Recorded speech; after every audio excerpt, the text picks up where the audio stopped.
ती झोपेतून उठल्यावर तिच्या सुसूच्या जागी खूप दुखायचं. तिच्यासोबत दररोज नेमके काय घडत होते?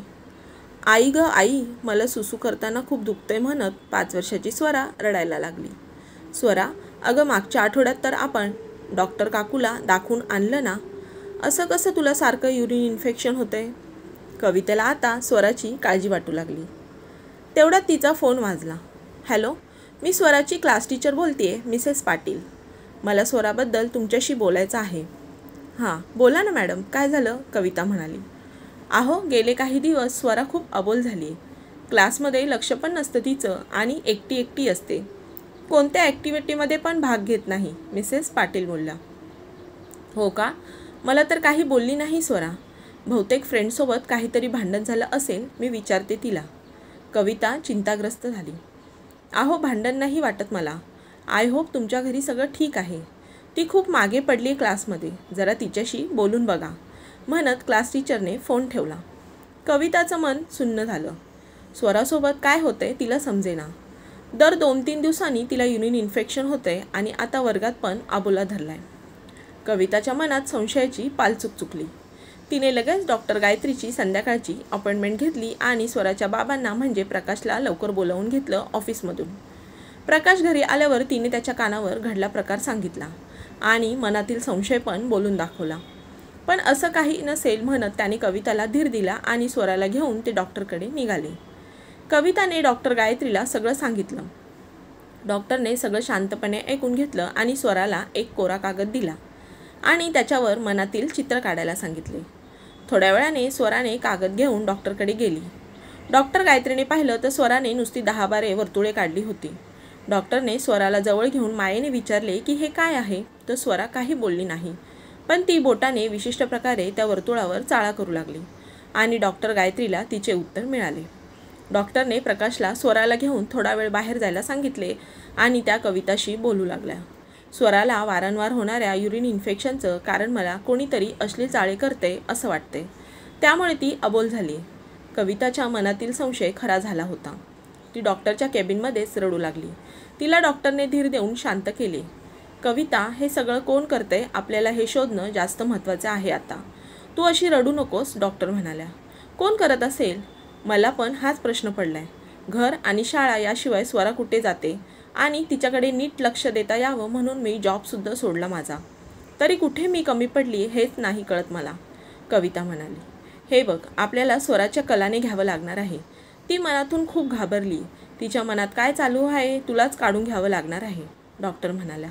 हो, पण हा विषय इतका नाजूक आहे आणि स्वराचं वय पण इतकं कमी आहे की मी तिला काय सांगू आणि काय विचारू? कविताला काही सुचेनासं झालं. हे बघ, तिच्या विश्वात जाऊन तिच्या वयाचं बनून एखादी खोटी नाटी गोष्ट सांगून तुला हे काम करायचं आहे, डॉक्टरने समजावलं. म्हणजे मी स्वराशी खोटं बोलू? मला नाही जमणार ते, कविताने उत्तर दिलं. अगं, खोटं म्हणजे तू लहानपणी तिला चिव काऊच्या गोष्टी सांगून जेवायला घातलं असशील ना, किंवा परी चांदोबाची गोष्ट सांगून झोपवलं असशील ना, अगदी तसंच काहीतरी प्रसंग तिच्यापुढे तुला उभा करायचा आहे आणि हे खोटं नाट्य आपण तिच्या चांगल्यासाठीच उभं करणार आहोत ना, डॉक्टरांचं म्हणणं कविताला पटलं. ती मनाशी काही निर्धार करून केबिन बाहेर पडली. रात्रभर कविताला झोप लागली नाही. कसं स्वराच्या मनातून काढून घ्यायचं, काय खोटं नाट्य करायचं या विचारात होती. सकाळी उठून तिने भरभर सगळी कामं आटोपली. स्वराला आज ती शाळेत पाठवणार नव्हती. प्रकाशला पण सुट्टी घ्यायला सांगितली. कविताने प्रकाशला सगळं सांगून ठेवलं होतं काय खोटं नाटं बोलायचं ते. सकाळपासून स्वरासोबत दोघांनी वेळ घालवला. स्वरा पण दोघांसोबत खुश होती. स्वराचा मूड बघून दोघांनी नाटिका सुरू केली. कविता एक राजकन्या झाली आणि प्रकाश दृष्ट राक्षस झाला होता आणि मग हळूहळू तो राक्षस राजकन्येला कसा त्रास देतो हे दोघांनी सांगायला सुरुवात केली. आणि मग नंतर राजकन्या एका कोपऱ्यात रडत बसली असते. स्वरा त्या खोट्या गोष्टीत खूप हरून जाते. रडत बसलेल्या आपल्या आईकडे म्हणजेच राजकन्येकडे जाऊन म्हणते, रडू नकोस, मला पण एक राक्षस काका असाच त्रास देतात. मला पण खूप वाईट वाटते. मग कोणता राक्षस काका, कविताने पटकन विचारले. स्कूल व्हॅनचे काका, ते मला टच करतात आणि त्रास देतात, स्वरा बोलली. कविताने पटकन बॉडी पार्ट्सचा तक्ता तिच्यासमोर धरला आणि विचारलं, मला यावर सांग कुठे कुठे टच करतात. आणि स्वराने बोट दाखवून सांगितले आणि ती आईच्या कुशीत जाऊन रडायला लागली. आई, अगं ते स्कूल व्हॅनचे काका मला टच करतात शूच्या जागी. मला नाही आवडत. सगळ्या माझ्या फ्रेंड्सला ड्रॉप करून शेवटी आपलं घर येतं ना, मग मी एकटी असले ना की ते टच करतात आणि मला बोलतात की कोणाला सांगितलं तर तुला स्कूलला नेणार नाही. मला आवडतं ना स्कूलला जायला, म्हणून मी कोणाला काही सांगत नाही. माझ्या फ्रेंडशी पण बोलत नाही. ते काका राक्षस आहेत. स्वराने सगळं काही सांगितलं. त्यानंतर प्रकाश आणि कविताने पोलिसात तक्रार केली. त्या स्कूल व्हॅनच्या ड्रायव्हरला अटक करण्यात आली. दोघांनी स्वराच्या शाळेतही कळवले. सगळे पालक त्यानंतर सतर्क झाले. त्यानंतर स्वरा पण पूर्ववत झाली. काही दिवसांनी पुन्हा उत्साहाने शाळेत जाऊ लागली. आपल्या लेकीला पुन्हा हसताना खेळताना बघून कविता आणि प्रकाशला पण बरं वाटलं.